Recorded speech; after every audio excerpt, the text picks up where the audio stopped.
The sound of Amanda's heels hitting the hardwood floor didn't just echo through the foyer. It broke something. Something steady, something familiar, something I thought was ours. I'm heading out. That was it.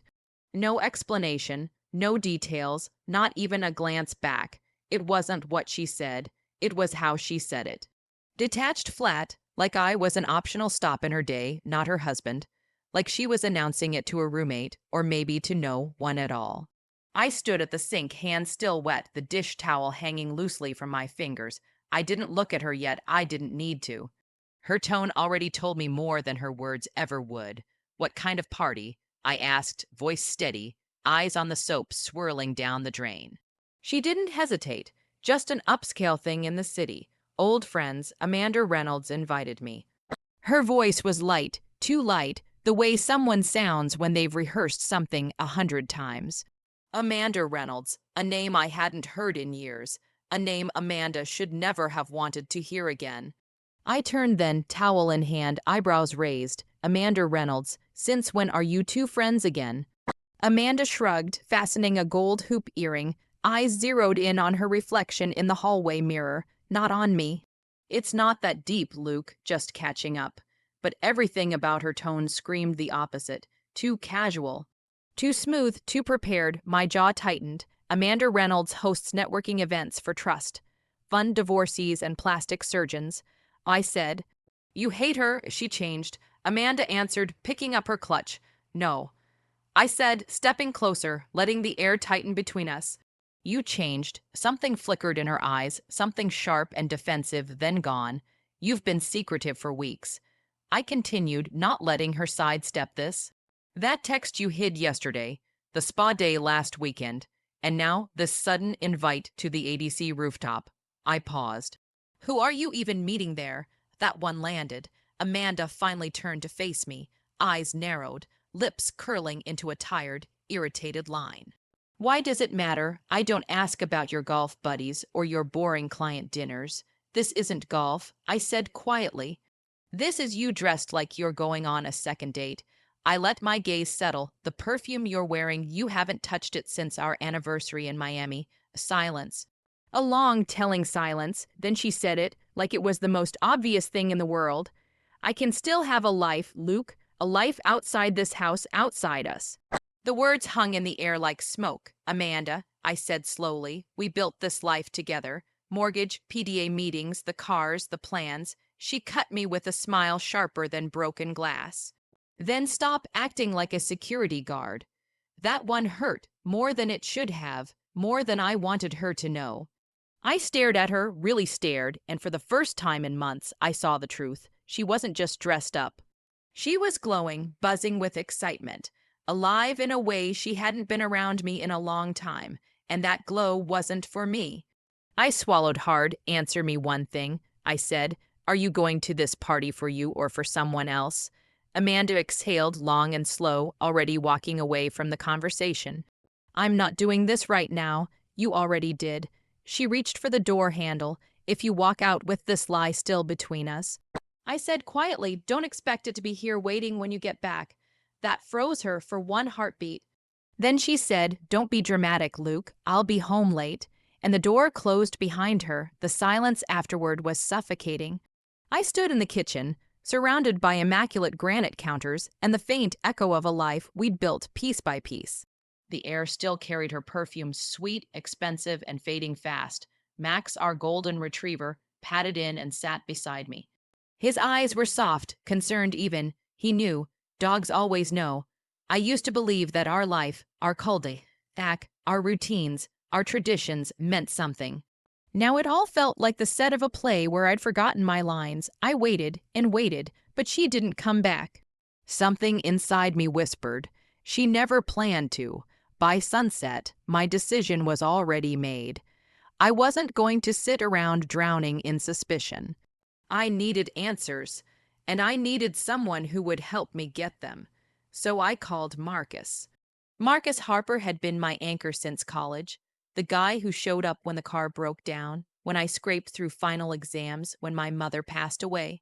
He always came through. He didn't even ask why. He just said, "Give me 20." and showed up in cargo pants and a jacket 2 sizes too big.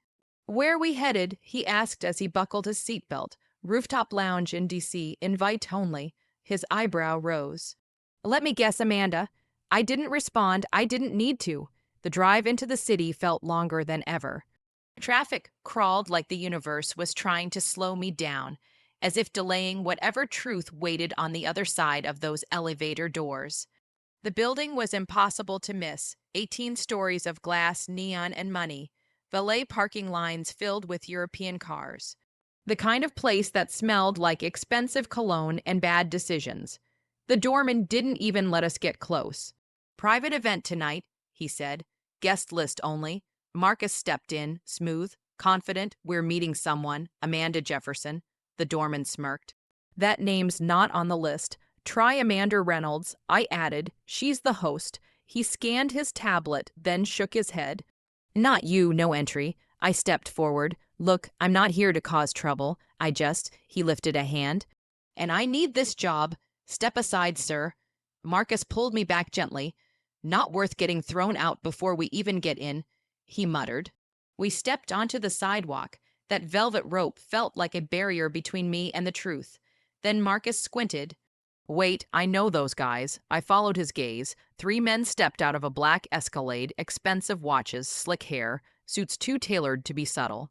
Not one wedding ring among them. That one, Marcus said, pointing subtly. Derek Mason. I felt my stomach tighten. You sure? Positive, divorced twice, big tech guy, famous for extracurriculars with married women. The kind of man Amanda used to roll her eyes at. The kind she now partied with. They were welcomed inside like VIP clients at a casino. Laughter spilled out as the door closed behind them, cutting off the music like a heartbeat flatlining. Whatever story Amanda told me, it wasn't this one. The ride home felt numb.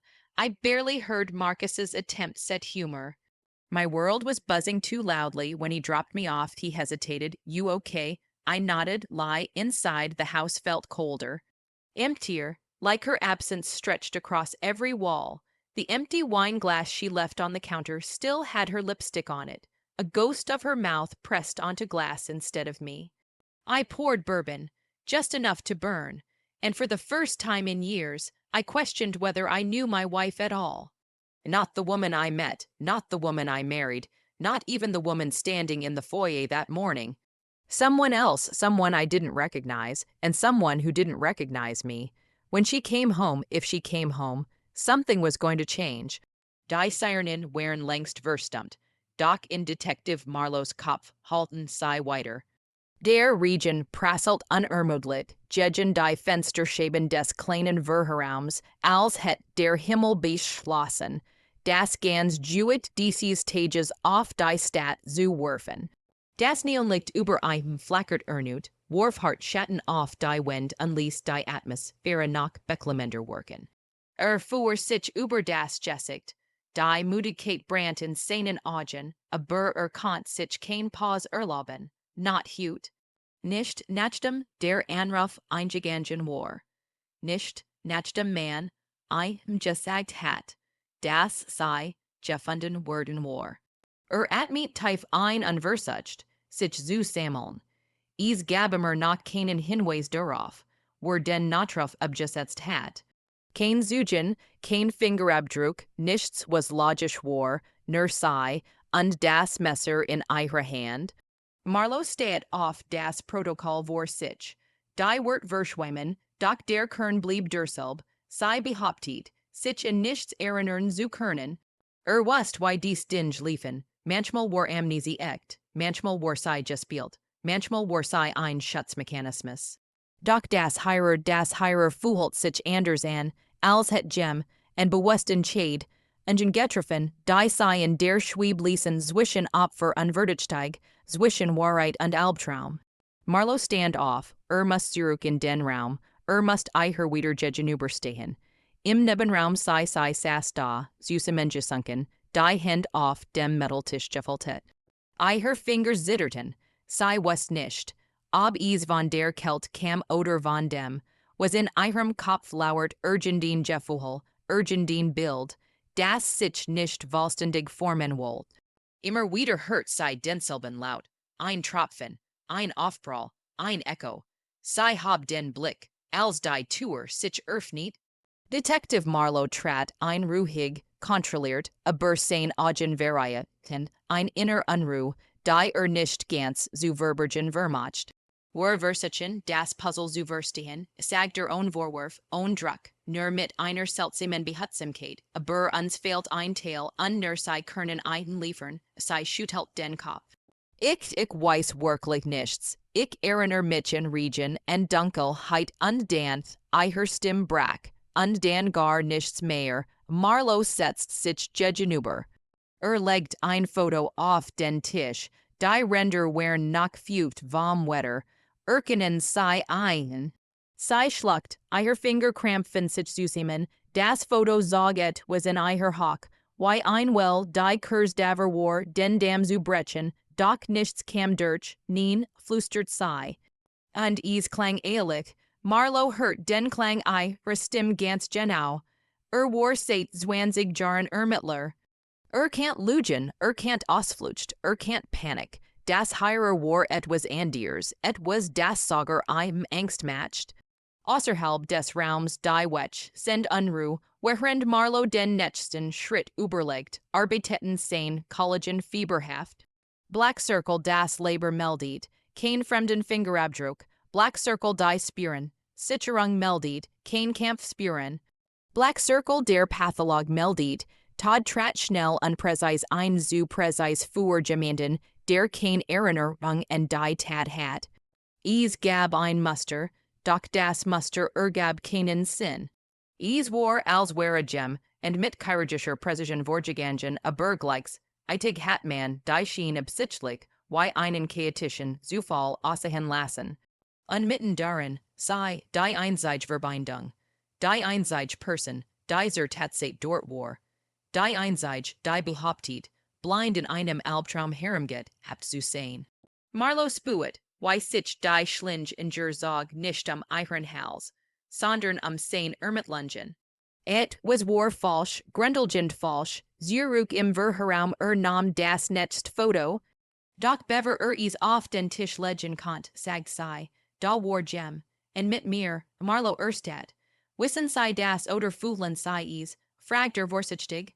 Sei schloss die Augen. Ein Zittern lief über ihren Körper. Ich glaub, ich weiß is nicht. Aber is war nicht allein. Marlowe lehnt sich zurück.